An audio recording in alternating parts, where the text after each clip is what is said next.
નમસ્કાર. ચલો આજે આપણે સંસ્કૃત સાહિત્યના એક એવા ખજાણામાં ડૂબકી મારીએ જેનું નામ છે સુભાષિત વૈભવઃ.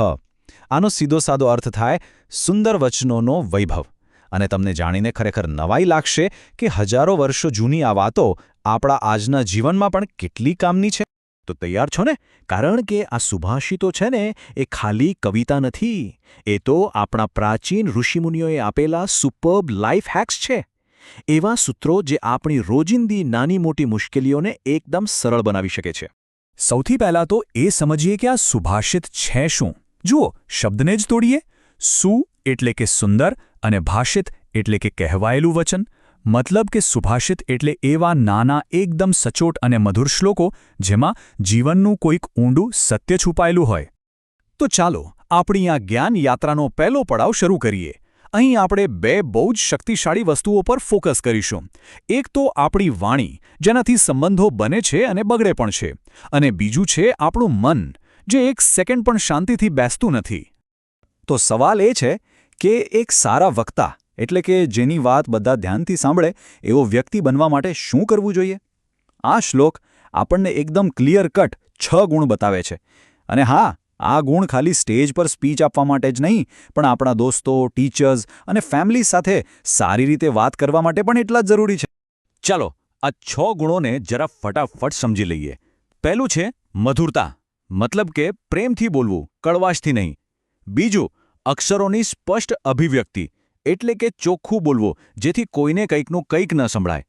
ત્રીજું, પદોનું યોગ્ય વિભાજન, એટલે કે શબ્દોને તોડી મરોડીને નહીં પણ શાંતિથી છૂટા પાડીને બોલવા. ચોથો ગુણ છે સારો સ્વર. પાંચમો છે ધૈર્ય, ઉતાવળ કર્યા વગર શાંતિથી બોલવું. અને છઠ્ઠો છે લય, એટલે કે વાતમાં એક ફ્લો હોવો જોઈએ. જે વ્યક્તિમાં 6 ગુણ આવી જાય એની વાત કોણ ન સાંભળે, બરાબર ને? હવે વાત કરીએ જીવનની એક બહુ મોટી હકીકતની, અને એ છે કે અહીં કશું જ કાયમ માટે નથી, બધું જ બદલાય છે. તો આ શ્લોક આપણને એ શીખવે છે કે આ બદલાતી દુનિયામાં એવી કઈ વસ્તુ છે જે ખરેખર ટકી રહે છે. જરા આ ચિત્રને ધ્યાનથી જુઓ. કેટલી સરસ રીતે સમજાવ્યું છે. પૈસા, યુવાની અને આપણા વિચારો પણ બધું જ જાણે હાથમાંથી સરકી જતી રેતી જેવું છે. પણ એક વસ્તુ છે જે પથ્થરની જેમ મક્કમ ઊભી રહે છે, અને એ છે આપણી કીર્તિ, એટલે કે આપણું નામ, આપણું યશ. જે વ્યક્તિ સારા કામોથી યશ કમાય છે ને, તે ગયા પછી પણ લોકોના દિલમાં હંમેશા જીવતો રહે છે. તો આખા શ્લોકનું સાર શું નીકળ્યો? એકદમ સિમ્પલ. ધન, મન, જીવન અને યુવાની બધું જ આવજા કરનારું છે. આ દુનિયામાં બધું જ ચંચળ છે. ફક્ત અને ફક્ત યશ કે કીર્તિ જ એવી વસ્તુ છે જે કાયમ રહે છે. એટલે જ કહ્યું છે કે સાચું જીવવું તો એને જ કહેવાય છે યશસ્વી હોય. ચાલો હવે આપણા આજના વિશ્લેષણના બીજા ભાગમાં જઈએ.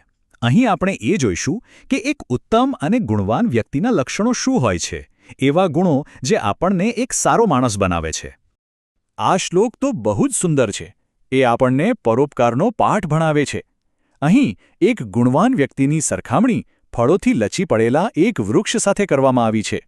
જુઓ, જેવી રીતે એક ફળદ્રુપ વૃક્ષ પોતાનું બધું જ બીજાના ભલા માટે આપી દે છે, તડકામાં છાંયડો આપે, ભૂખ્યાને ફળ આપે અને વરસાદ લાવવામાં પણ મદદ કરે, બસ એ જ રીતે એક ગુણવાન વ્યક્તિ પણ પોતાનું જ્ઞાન, સમય અને શક્તિ સમાજના ભલા માટે વાપરે છે. આ તો સાચા પરોપકારની ઓળખ છે. હવે જે શ્લોક આવી રહ્યો છે એમાં દુનિયાની 4 સર્વશ્રેષ્ઠ વસ્તુઓ ગણાવી છે. આ શ્લોક આપણને યાદ અપાવે છે કે જીવનમાં ખરેખર અમૂલ્ય શું છે. તો કઈ છે એ 4 શ્રેષ્ઠ વસ્તુઓ? પહેલું, વાદળમાંથી વરસતું પાણી, કારણ કે એના વગર જીવન જ શક્ય નથી. બીજું, આત્મબળ, એટલે કે આપણી અંદરની હિંમત, જે આપણને દરેક મુશ્કેલીમાં ટકાવી રાખે છે. ત્રીજું, આંખ જેવું કોઈ તેજ નથી જે આપણને આખી દુનિયા બતાવે છે.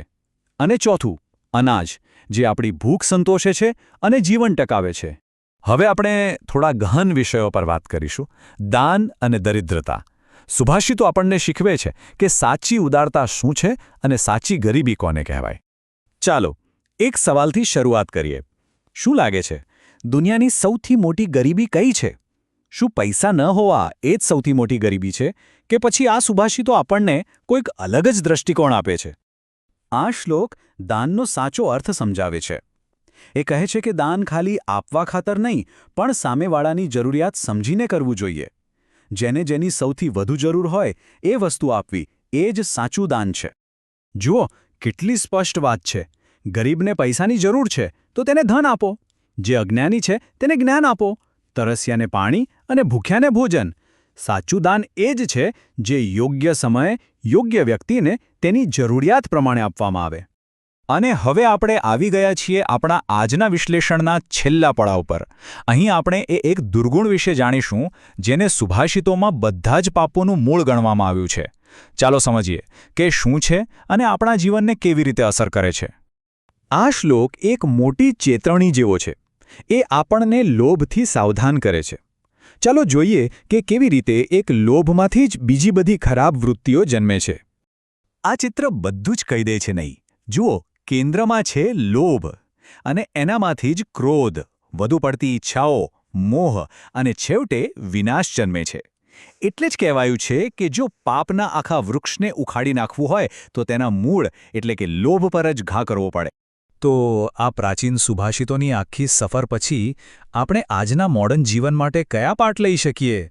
ચાલો આજના મુખ્ય વિચારોને એકવાર ફરીથી યાદ કરી લઈએ. તો આ છે આજના 5 અમૂલ્ય લાઈફ હેક્સ જે આપણે શીખ્યા. પોતાની વાણીને સુધારો, સારા કામ કરીને યશ કમાઓ, વૃક્ષની જેમ નિસ્વાર્થ બનો, જરૂરિયાતમંદને સાચી મદદ કરો અને સૌથી અગત્યનું, લોભથી હંમેશા દૂર રહો.